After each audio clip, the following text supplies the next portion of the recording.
Can you imagine you wake up suddenly and then you find yourself beside the same person who before now you couldn't wait to talk to? But now you barely exchange more than just a few rushed words before the day begins. It's not because you stop loving each other, but because you have allowed life to get too loud. You have allowed life to get too busy around you. When you are busy juggling demands, juggling around deadlines, even kids, their need, the needs of the kids, their demands. You allow yourself to get distracted by a lot of things. You juggle around bills, shift rotas, endless responsibilities. I know why I use that word, endless responsibilities. And the noise of daily life. Do you know that at this point, your love life, your marriage can begin to feel more like a partnership in survival than a passionate love story? And it now begins to, to be like a once upon a time interesting love life that is now in survival mode. Now, if that sounds familiar to you, you are not left alone and you are not failing, I can assure you. You are just letting yourself to get too busy, busier than your marriage, busier than your relationship. But you must know that getting busy does not mean that you are disconnected. That's why I welcome you to BlissHills Relationship and Marital Hub, where we believe that love is intentional and thriving marriages are built one choice at a time.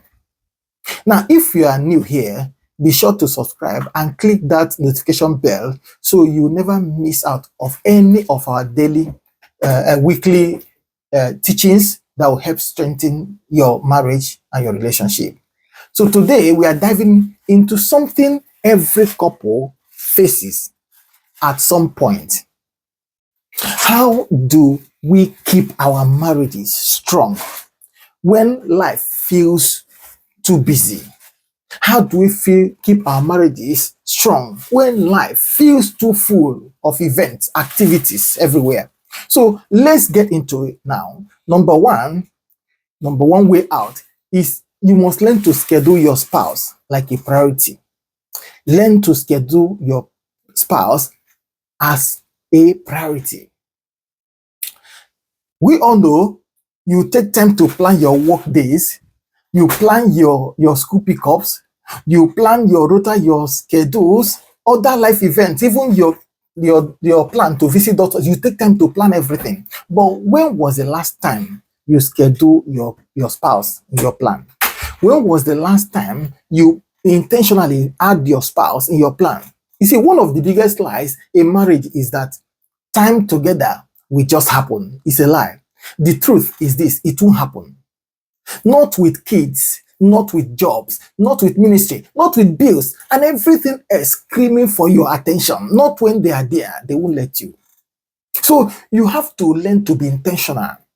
Add your spouse to your calendar and treat it like an unmissable appointment that you never miss. Treat it that way. That's how it can work. Whether it's a weekly date night, a 20 minutes coffee time before the kids wake up, or even a monthly walk in the park, take them round. This small investment of time creates emotional wealth in your relationship. Remember, what gets scheduled is what gets done. Whatsoever you schedule is what you can do. And your marriage, you must know, is also worth scheduling. Take time to put them in your plan. Remember, this is the marriage you have. If you let it go anyhow, you are left alone. No one will be there for you. Number 2 point is this: create daily heart check-ins. Create daily heart check-ins. You see, marriage don't fall apart overnight. They fade in the space where connection is lost gradually. And that's why small daily check-ins matter more than you may think.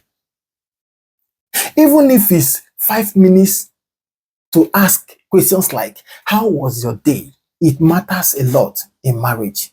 Or, what is that one thing in your heart now? What do you think? You see, it can create a safe space for emotional intimacy. Take time to ask some questions put some questions across to your spouse. So don't wait until something becomes wrong before you begin to communicate. Instead, create a kind of rhythm of consistent, low pressure conversations that keep you emotionally in sync. Take time. These moments may seem very small or too small, but the truth is this: they are seeds of trust, vulnerability, and connection. It's not just that you are communicating, but you are just, trying to connect emotionally.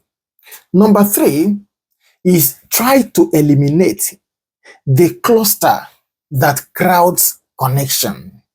There are clusters, a lot of them. They crowd connection. They surround your connection. Busy, hear me, I keep saying it, doesn't always mean productive. And it certainly does not mean that you are connected, running around, busy, doing many things. Social media hours at work, constant volunteering, you want to be there to help. Even everywhere you are there. It doesn't help marriage. All these things have a way of drowning your relationship. It drowns your relationship. Protect your sacred time as if you are protecting your valuables.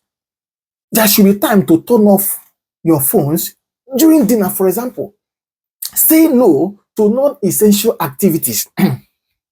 Set boundaries around your energy, not just your time. Set boundaries, because in marriage, the truth is this: presence is more powerful than performance. You may be busy running up and down. You are there to help everybody, all your friends, your relatives. You are always available to help everyone. That does not equal productivity. If your marriage fails, those other aspects of your life, they're going to fail. Number 4 point, you have to learn to make prayer a priority. Don't let prayer be a last resort. Not when it gets tough, you not turn to prayer.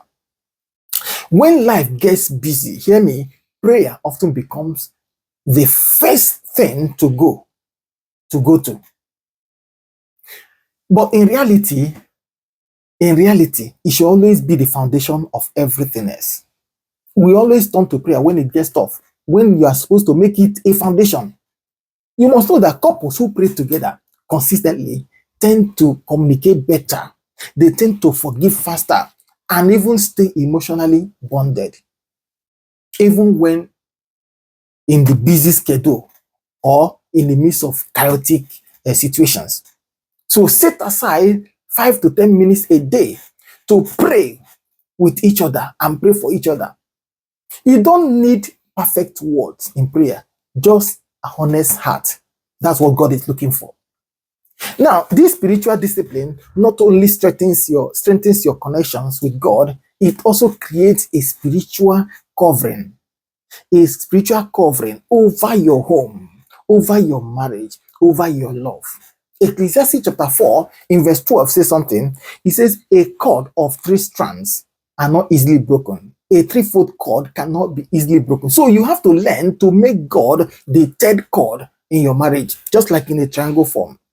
You and your husband or your wife at the base, then God at the top. So that is the 3-foot cord. If it's only 2, it can be broken easily. Number 5, be fully present. Learn to be fully present when you are both together physically.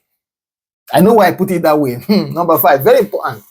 You might be in the same room, but you are not really with each other. It's possible. True connections, hear me, happens not just through time, but through undivided attention. Look up from your phone. Learn to put off the television sometimes. Put the baby down sometimes to sleep.